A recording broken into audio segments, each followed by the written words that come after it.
How much of the time was spent on, sort of individual constituent issues compared to, say, general legislation or other types of things? Was it like a 50-50 kind of thing, or? I would say about 50-50.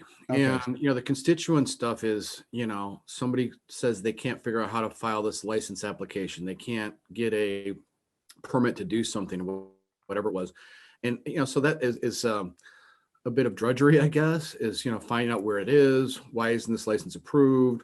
What can we do to help this company? We want American businesses to flourish. And that, is a lot of sort of paper chasing and, trying to make sure that we had all the I's dotted and T's crossed. And then, obviously legislating can be somewhat exciting because you're changing the laws of the land. But it was about 50-50. And, I enjoyed doing the legislative stuff, and the constituent service stuff is, it was more basically pushing bureaucrats to get the job done better, is basically what it was. Right. Well, maybe let's take a step back, since you've, had these different perspectives. What do you think, as an observer of Congress and as a participant in the whole process, what do you think is working, well, and what do you think is, really not working? You've mentioned, obviously, the showmanship aspect of it and playing to the cameras, but what parts do you think are working well, and what things do you think are, pathologically, in the highly negative direction? Yeah. Well, one of the things that's for some reason become controversial in the last couple of years is the filibuster rule in the Senate, and the 60 votes that are required to overcome a filibuster. What happens is the senator can stand up and say, I'm going to filibuster this, the process here, where this bill cannot come up for a vote on the Senate. And it requires then 60 senators to overcome that filibuster. So I think that's one of the best rules that we have in Congress, because it requires bipartisan participation, and you have to get buy-in from both sides. I remember working for the doctors, and they would say, well, that's only about 85% of what we want. And we got a bill. Like, well, that's all we're going to get. I mean, the name of the game is compromise, and making sure that, not everything is. That's what the Constitution was set up to do, was to prevent as much legislation as possible. So I think the filibuster rule is something that's fantastic. We talked about the committee structure. I think that is fairly dysfunctional. But really, in my mind, the biggest problem, and I kind of alluded to it earlier, is every member is looking at his or her next election, and I would say it's a broken electoral system that we have that manifests itself in a dysfunctional Congress. You have basically members are just trying to, because of redistricting, so many districts are drawn for partisan purposes by state legislatures. And so when somebody runs for, let's say, an open seat, their job is they need to win that primary. And they win the primary, through a plurality. And then the district is so either right or left, Republican or Democrat, that the general election is almost a foregone conclusion. So if somebody's just trying to win a primary and that's how you get reelected, you're talking about trying to convince maybe 15 to 20% of your voters. And you only have to win a plurality of that. So you're talking 5 or 10% sometimes, in some cases, where a member has to appeal to that 5 or 10%. And so they don't worry about the other 90% who aren't really even getting represented in their constituency.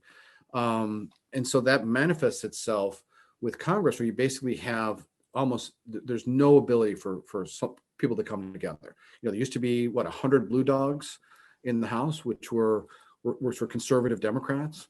I think there's either 0 or 1. There used to be liberal Republicans. They are basically extinct. And so both sides have to play to their extremes. And because of the way the electoral system is set up, and that leads to a dysfunctional Congress. But wouldn't that affect the House more than the Senate? So, that would imply that the Senate would be less of a polarized universe. And most people say that that's not the case. I don't know what, because obviously on the Senate side, you don't have 700,000, you've got, many millions. Right. How does it play out on the Senate side then? Well, unfortunately, because of the way states have evolved politically, you can look at the presidential election. There's really only 5 to 8 competitive states, right? I mean, California's going to vote, Democrat. Montana's going to vote Republican. I mean, there's only about, there's only about 5 to 10 that are really competitive states. And so that means in the Senate, 80 senators are in states where it's essentially a foregone conclusion. It's a little bit less. There's a lot of states like, Montana has John Tester, and so they will elect a Democrat, even though it's primarily Republican state, and the other way around too. But, generally, because of the way the states are politically, not anything to do with redistricting, it's just the way it naturally is that you've got blue states and you've got red states. You got the coasts and you got the interior, and the senators in those states reflect their constituency, which tend to be either right or left. So we're doing some work on this kind of electoral system reform and thinking about ways that a vote can happen where you get closer to that median voter versus, this primary driven, extreme system that it seems to be gripping the current day. Do you have any ideas about how to fix that kind of problem? Well, there's actually a great editorial today in the Wall Street Journal, meaning February 16th, about they're putting together a commission where they want to find the best practices that are used in every state in the union to make sure those electoral systems are available for legislative bodies to look at. And so, of course, the way the framers sought our federalism was that the states were the laboratories of democracy. And so they're looking at ways in states where they can they've done redistricting commissions. I think generally those don't work because they end up being partisan anyways. I think like Iowa and Arizona are the only 2 that really have real nonpartisan redistricting commissions. But we should look at some of these attempts in the states to look at how we can have electoral reform. For example, one thing that I have seen is in the state of Maine, they have what's called ranked choice voting. And basically what that is there's no primary, there's just an election, and the voters go in and they first, second, third, fourth, they rank their who they want to vote for.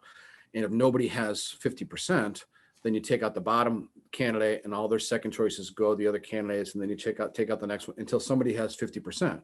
And that requires those candidates to appeal across the spectrum. They just can't appeal to a narrow base. They have to be able to appeal outside of their base. I'm not saying that's the answer, but certainly we should look to the states to come up with ways to reform the system to get away from, California has what's called a jungle primary, where everybody runs in the top 2 in the primary and emerge. It's supposed to be bipartisan. It really doesn't end up working that way. But I think we need to look to the states to try and find where those reforms work. And sometimes they won't. I think in my mind, that's the way to go. I like the idea of ranked choice voting. I don't know what's going to help Republicans or Democrats. I don't really care. I just want to, we need to have members of Congress that are representing all of their constituents, not just a narrow slice. Great. Well, why don't we move on to the questions that we call it our lightning round of questions that we ask all of our guests that will dig a little bit more into the Congress itself rather than the electoral system that delivers them there. So why don't we, in fact, this question's right along the theme that you just mentioned, which is, what do you think congressional representation should mean? Well, it should mean representing all your constituents.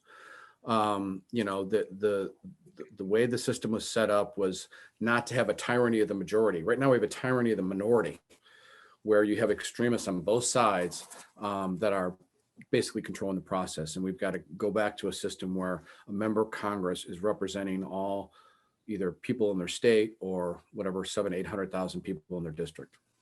And what about on the spectrum of this concept of beliefs versus interests, right? So you could have a district where, they believed a certain thing versus what the representative judges to be in their best interest. So do you have a sense for that on the representation spectrum?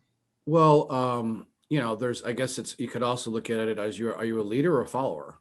Are you representing the interests of your constituents, or are you just pushing your own agenda, or just trying to get your own reelection? And I think we definitely need to go to a system where the interests of the voters, again, the bosses, we the people, right? We're the ones in charge, supposed to be, where our interests come before those of people trying to just get reelected.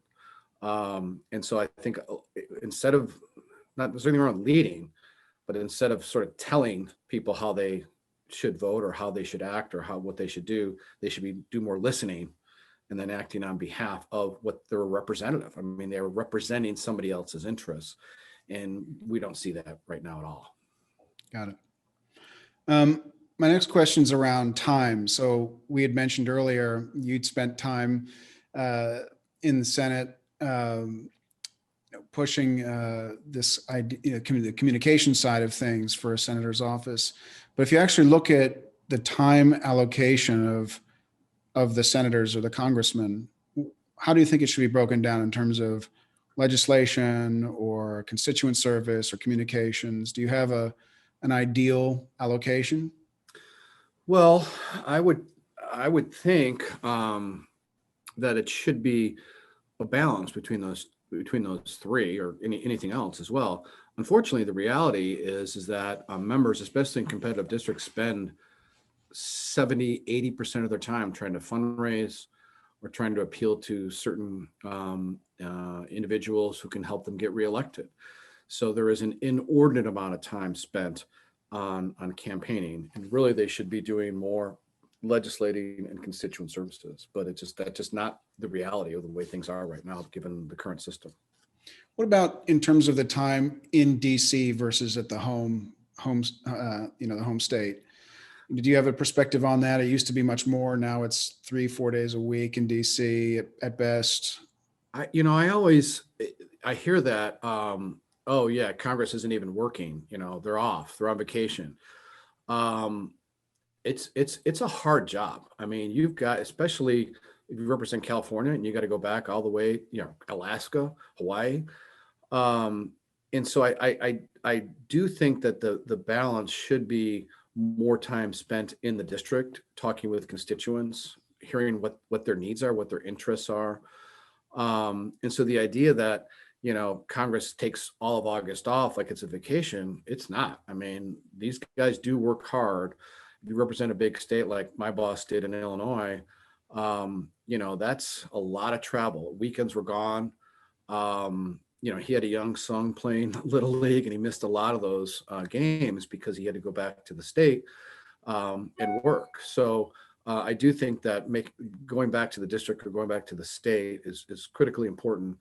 And the criticism that I hear, which is easy because Congress has such a low approval rating, is that, oh, they're on vacation or they're on break, and they've tried to call it district work periods or, whatever the name is they want to come up with, because it's not really a vacation. So I do think spending time in the district is important. When I was in the state legislature in Illinois, we met from January to May, and then we were done. There's other legislatures like in Texas where they meet for 60 days every other year. So, I mean, you can get a lot of work done if you put your head to it. So I definitely think there should be more time spent in the district. Legislation can be done quickly if it needs to be, if it's important. There obviously needs to be, it needs to be stuff that is deliberated and goes through the entire process with all these checks and balances and everything. I agree with that. But if stuff needs to get done, it can be done quickly. And I think it's important for those members of the House or the Senate to spend as much time with their constituencies as possible. I mean, senators who are more senior, they hardly spend any time at all in the home state. And I think that's a shame. And it's interesting on your perspective, this virtual versus face-to-face kind of activity in Washington. Do you have a perspective on that, whether it's good or bad? I mean, as somebody I assume has been talking to senators or congressmen face-to-face or over the phone when they're close by, Do you think it changes things when people are virtual and Yeah. working? Yeah. I mean, I think it's a problem. We would have, when I worked in the nonprofit sector, we would have fly-ins where you brought in, hundreds of physicians, or I work for the National Retail Federation, hundreds of retailers would come to town, and they would go door to, to each office and say, hey, I'm your voter. I need you to support this or that. That's very difficult to do now. Having not been in the private sector, but I've been talking to a lot of people that have been doing it. The virtual grassroots or the virtual constituency relationship thing is very troublesome. And I think, having that interaction face to face is critically important. And I think I'm sure something has been lost in this tragic time that we're in. Yeah. All right, next question is, what fundamental institutional improvement should Congress make within 50 years? Well, I go back to the electoral system. There needs to be something done about it. And in fact, I read an article, I think that's one of your questions, so I hope I don't jump into it, but it was called Escaping the Partisan Death Spiral.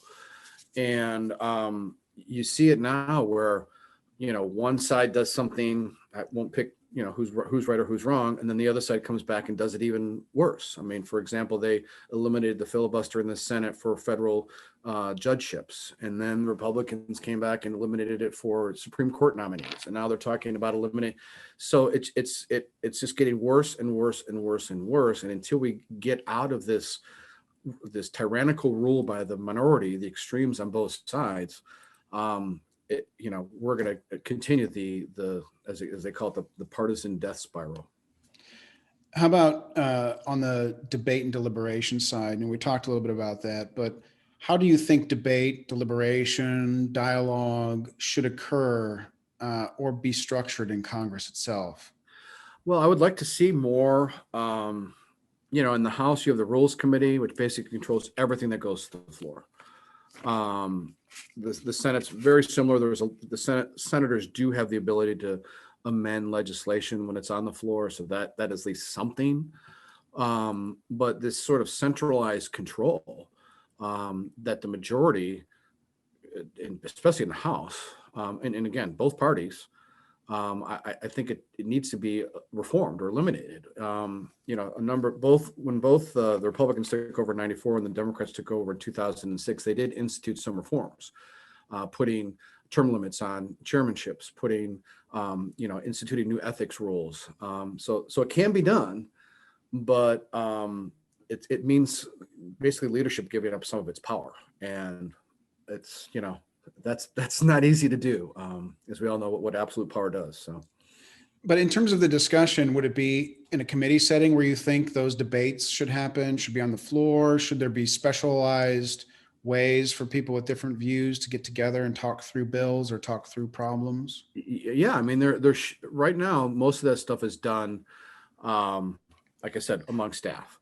There should be at both the committee level. That's what it's designed to do. A committee, it's a hearing, right? So that means you're supposed to hear stuff. And what happens is basically they just become circuses.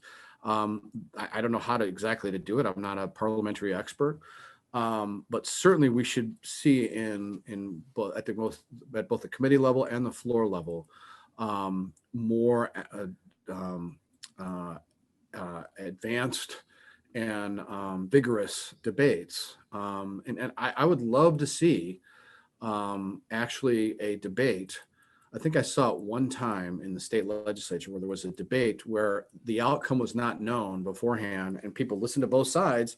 They listened to both arguments and then they voted. That just doesn't happen. And I don't know why the Senate continues to call itself the greatest deliberative body in the world when there's nothing deliberated. Right. Right. My next one is, what book or article most shaped your thinking with respect to Congress or congressional reform? Well, a lot of them, but I think the recent one, I mentioned the title, Escaping the Partisan Death Spiral, by Lee Drutman, who's a senior fellow at the New America. It's a think tank, and it was in last August, his Cato Institute website. And he talks about how we need to reform. And so this is obviously very libertarian think tank talking about how to reform stuff. And he's talked about the the states being democracy or laboratories for democracy, and this whole idea of the ranked choice voting is something that he said we should look at. So I think that's it was a great article last August, timing very well. And at least I see something where there's, wow, this could actually work. And maybe that's not the answer, but we certainly need to look at things and reform. Right. All right. Well, Mike, my last one is about, in your long-term plans. You've been, again, in a lot of different interesting roles. Where do you see yourself in the next, 5, 10 years? Which direction you're going? Well, certainly I enjoy working in government relations, essentially what I do, both for the executive branch and the legislative branch. I enjoy communications as well. When I worked at Commerce, I did media as well. Worldwide media was very exciting. And so I'm sort of addicted to it. And so either going to work back in the nonprofit world, working for a corporation, working for a think tank or something like that. I've just started on my next adventure for my new job, and but certainly something to do with basically politics, government relations, and communications. And there's plenty of opportunities out there, and Washington's a great place to do it from. Great. Well, Mike, thanks a lot for joining us. Really appreciate it. Well, thank you, and I appreciate what SunWater is doing. Very laudable, and I wish you continued success. Thank you.